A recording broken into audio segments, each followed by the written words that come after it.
Bharatiya Janata party से करबद्ध प्रार्थना है कि देश की जनता को मूर्ख बनाना छोड़िए और गोदी मीडिया से भी प्रार्थना है कि भारतीय जनता पार्टी जिन मुद्दों को जरूरी बताकर उस पर प्रेस कॉन्फ्रेंस करता है, जरूरी नहीं कि आप उस पर प्राइम टाइम डिबेट करें।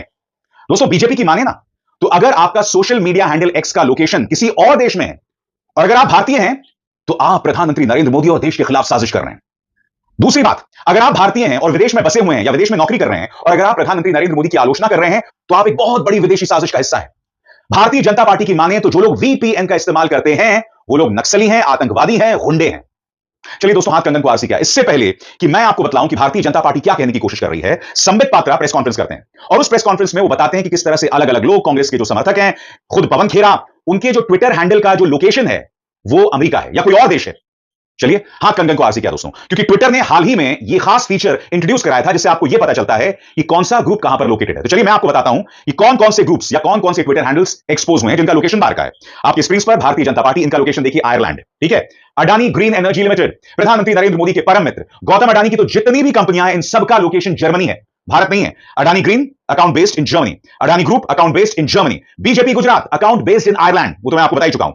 स्टार्टअप इंडिया, जी हां, हमारी थी महत्वाकांक्षी योजना, इसका अकाउंट कहां पर है? आयरलैंड में। और डीडी न्यूज साहब, डीडी न्यूज का लोकेशन कहां पर है? डीडी न्यूज का लोकेशन जो है वो भी आयरलैंड में है। और यहां तक कि आज तक न्यूज चैनल जिसने इस मुद्दे पर आज प्राइम टाइम डिबेट किया, प्रोपेगेंडा भारतीय जनता पार्टी का आगे चलाया, उसका खुद का लोकेशन अमेरिका है और ये लोग इस मुद्दे पर प्रेस कॉन्फ्रेंसेस कर रहे हैं। सुनिए दोस्तों, संबित पात्रा क्या कह रहे हैं। संबित पात्रा यहां पर कहते हैं कि कई जो इन्फ्लुएंसर्स हैं वो विदेशों में बसे हुए हैं और विदेशों में रहकर ये लोग प्रधानमंत्री नरेंद्र मोदी की आलोचना करते हैं और एक बहुत बड़ी साजिश का हिस्सा है। जिन लोगों का उन्होंने नाम लिया है उनमें से मैं एक को जानता हूं जिनका नाम है अर्पित शर्मा, जो कि एक सोशल मीडिया इन्फ्लुएंसर हैं, आयरलैंड में रहते हैं, एक चार्टर्ड अकाउंटेंट हैं। सुनिए पहले संबित पात्रा क्या कह रहे हैं। संघ परिवार और व्यक्तिगत रूप से मोदी जी के ऊपर हमला करने का जो नैरेटिव है, यह नैरेटिव भी विदेश से किस प्रकार संचालित हुआ। तो आइए पहले वोट चोरी की तरफ हम जाते हैं, किस प्रकार से मिसलीडिंग ट्वीट्स इत्यादि किए गए वोट चोरी को लेकर। मैं कुछ उदाहरण दूंगा। यह अर्पित शर्मा है, इनका अकाउंट यूरोप में है, आप देख सकते हैं। इन्होंने ये वीडियो डाला है, वीडियो का स्क्रीनशॉट मैंने आपको दिखाया है। Biggest scam of India till date if proved, the vote चोरी फाइल्स। ये भारत में से नहीं बना है, ये यूरोप बेस्ड अकाउंट है और यूरोप से ये पूरी वीडियो, और वीडियो में बहुत सारी ऐसी बातें जो हमारी संस्थाओं को, संवैधानिक संस्थाओं को एक डिमीन करने का काम करती है, उसे नीचे दिखाने का काम करती है, यह किया गया है। दूसरा आप देखिए, डॉक्टर कालिका सिंगापुर बेस्ड है। कौन इस दृश्य को लाइव देखना चाहता है?